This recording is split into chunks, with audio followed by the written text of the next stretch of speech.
ശ്രീ ശശി തരൂരിൻ്റെ ഒരു പത്രവാർത്ത കേരളമാകെ ചർച്ച ചെയ്തുകൊണ്ടിരിക്കുകയാണ്. ഈ സന്ദർഭത്തിൽ അദ്ദേഹത്തിൻ്റെ അതിലെ ചില പരാമർശങ്ങൾ ദൗർഭാഗ്യകരമായി പോയി എന്ന് പറയാതിരിക്കാൻ നിവൃത്തിയില്ല. ആദ്യം വാർത്ത വന്നത് ഗവൺമെൻറ്റുമായി ബന്ധപ്പെട്ട ചില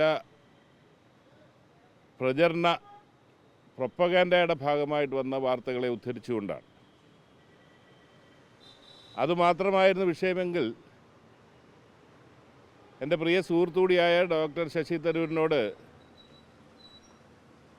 ഒരു സൗഹാർദ്ദപരമായിട്ടുള്ള സംവാദത്തിന് ക്ഷണിക്കാൻ തീരുമാനിച്ചിരിക്കുകയായിരുന്നു. കാരണം ഗവൺമെൻറ് മുന്നോട്ട് വച്ചിരിക്കുന്ന അതിലെ കള്ളത്തരങ്ങൾ അദ്ദേഹം വിശ്വസിച്ചു എന്നുള്ളത് കൊണ്ടാണ്.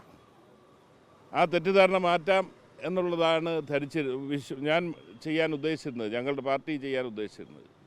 ഒരു പരസ്യ സംവാദം, സൗഹൃദപരമായ സംവാദം, ഡേറ്റ ആധാരമാക്കിക്കൊണ്ട്.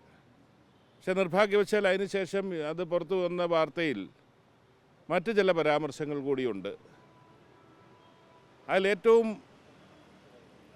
അതിൽ യോജിക്കാൻ പറ്റാത്ത ഒരു പരാമർശം അദ്ദേഹത്തിന് മറ്റു മാർഗങ്ങളുണ്ട് എന്ന് പറഞ്ഞതാണ്. കേരളത്തിലെ ലക്ഷോപലക്ഷം വരുന്ന കോൺഗ്രസ് പ്രവർത്തകരും ഒരു സ്ഥാനവും കിട്ടാതെ കോൺഗ്രസിൽ വിശ്വസിച്ച് പ്രവർത്തിക്കുന്നവർക്ക് അവർക്ക് മറ്റു മാർഗങ്ങളില്ലാഞ്ഞിട്ടല്ല, അവർ വിശ്വസിക്കുന്ന രാഷ്ട്രീയ പ്രസ്ഥാനത്തിനോടുള്ള കൂറും അതിനുവേണ്ടി ജീവിതം തന്നെ ഒഴിഞ്ഞു വെക്കാനുള്ള ഒരു മനസ്ഥിതി കൊണ്ടാണ് അവരതിൽ തുടരുന്നത്. ഈ ഘട്ടത്തിൽ ഇങ്ങനെ വിവാദമാക്കുന്നത് അവരുടെ മുമ്പിൽ വരുന്ന ഒരു തെരഞ്ഞെടുപ്പ് മാത്രവുമല്ല, ഒരു വർഷത്തിനകം നടക്കാൻ പോകുന്ന നിയമസഭാ തെരഞ്ഞെടുപ്പ്. അത് കോൺഗ്രസിനെ സംബന്ധിച്ചിടത്തോളം ഒരു നിലനിൽപ്പിൻ്റെ പോരാട്ടമാണെന്ന് തിരിച്ചറിഞ്ഞുകൊണ്ട് മുണ്ട് മുറുക്കി ഉടുത്ത് ഇന്ത്യൻ നാഷണൽ കോൺഗ്രസിൻ്റെയും UDFൻ്റെയും പ്രവർത്തകർ മുന്നോട്ട് പോകുമ്പോൾ ഇവിടെ ഇത്തരമൊരു സന്ദേശം പോകുന്നത് ആരെ സഹായിക്കാൻ മാത്രമേ ഉപകരിക്കൂ എന്ന് അദ്ദേഹത്തെ പോലെ പരിണിതപ്രജ്ഞനായ ഒരു വ്യക്തി മനസ്സിലാക്കേണ്ടത്. അദ്ദേഹം ഇൻ്റർനാഷണൽ സിറ്റിസനാണ്, വിശ്വപൗരനാണ്.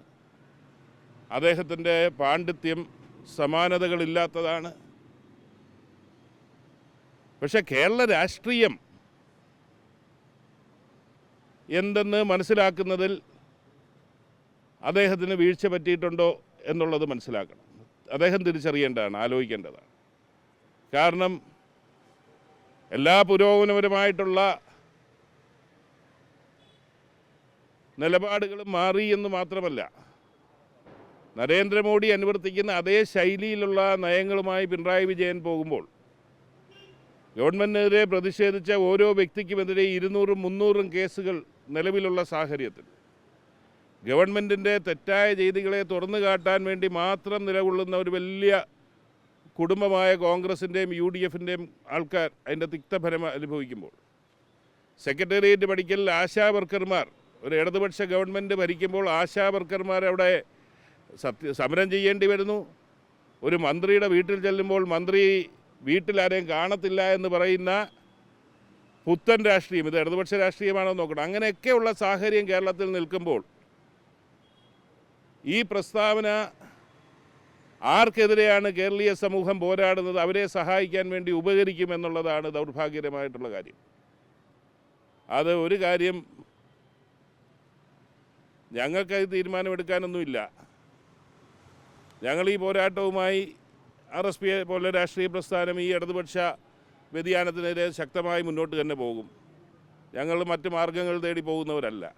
പക്ഷേ ഈ നിലയിൽ ഒരു സമൂഹം, കേരളീയ ജനത ആകെ ഒരു ഗവൺമെൻറ്റിനെതിരെ പ്രതികരിക്കാൻ നിൽക്കുമ്പോൾ ഈ നിലയിലുള്ള നിരുത്തരവാദപരമായ തമ്മിത്തല്ലിൻ്റെ സന്ദേശം പോകുന്നത് തടയിടാൻ ഇന്ത്യൻ നാഷണൽ കോൺഗ്രസിന് സാധിക്കണം.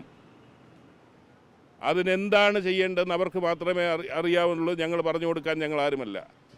കാരണം പിണറായിക്കെതിരെ വോട്ട് ചെയ്യാൻ ഒരു സമൂഹം ആകാംക്ഷയോടുകൂടി കാത്തു നിൽക്കുകയാണ്, കേരളീയ സമൂഹമാകെ.